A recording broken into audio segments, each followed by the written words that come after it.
লাগলেও মানে ডুবো তেলে ভাজলেও তেল কিন্তু অনেক দেখবেন থেকে যায়।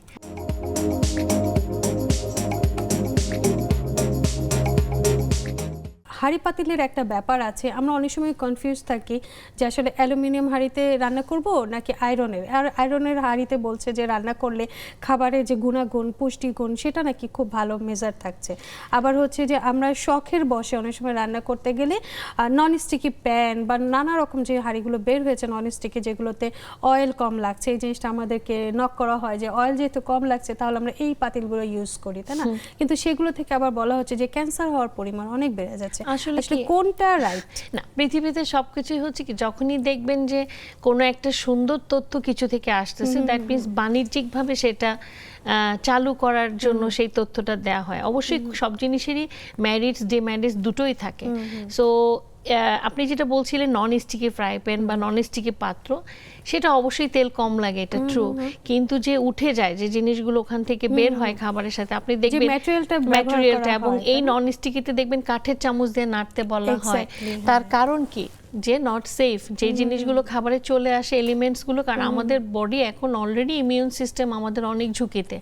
আমরা সব খাবার থেকে নিউট্রিশন পাই না, সব খাবার ভেজাল মুক্ত না।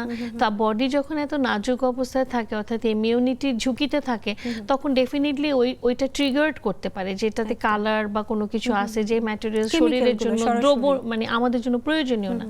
সেই ক্ষেত্রে মাটির পাত্র বা ধরেন আপনি যে লোহার বললেন সুন্দর করে তৈরি সেই পাত্র, পুরানো দিনে কিন্তু তাই করা হতো, আগে ব্যবহার করা রাইট। লোহার কড়াইতে যখন তেলের ব্যবহার হয় তখন তেল লাগলেও মানে ডুবো তেলে ভাজলেও তেল কিন্তু অনেক দেখবেন থেকে যায়।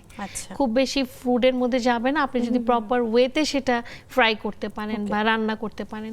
কিছু জিনিস লোহার কড়াইতে আবার, যেমন ধরেন যাদের আয়রন প্রবলেম, যাদের ধরেন আয়রন রক্তে বেশি বা থ্যালাসেমিয়া আছে, তাদের কিন্তু আবার লোহার কড়াইটা মানা করা হয়, বলা হয় যে যদি আয়রন উঠে আসে খাবারের সাথে। সো অনেক ধরনের ব্যাপার থাকে। আমি খুব সহজ করে বলি যে এত রান্না বান্না না করে, এই জন্যই সালাদ খাওয়া, ফ্রুটস খাওয়া, বা যেই একটা দুটো মাছ মাংস আর সবজি, তো সেটার জন্য একটু খরচ করে ভালো কিছু ইকুইপমেন্ট রাখা, যে তিনটা চারটা জিনিসই রান্না করব কিন্তু দামি এবং ভালো। আপনি দেখবেন ব্র্যান্ডেড জুতার স্যান্ডেল আমরা মানে ব্যাগ সবাই ইউজ করলো, কুকারিজের ক্ষেত্রে অনেক সময় দেখতে সুন্দরকে প্রায়োরিটি দেয়, সেটা না করে জিনিসটাকে সবাই বেশি উপভোগ করে। তবে আমাদের চিন্তা করতে হবে যে আসলে কোন জিনিসটা আমাদের জন্য প্রয়োজন।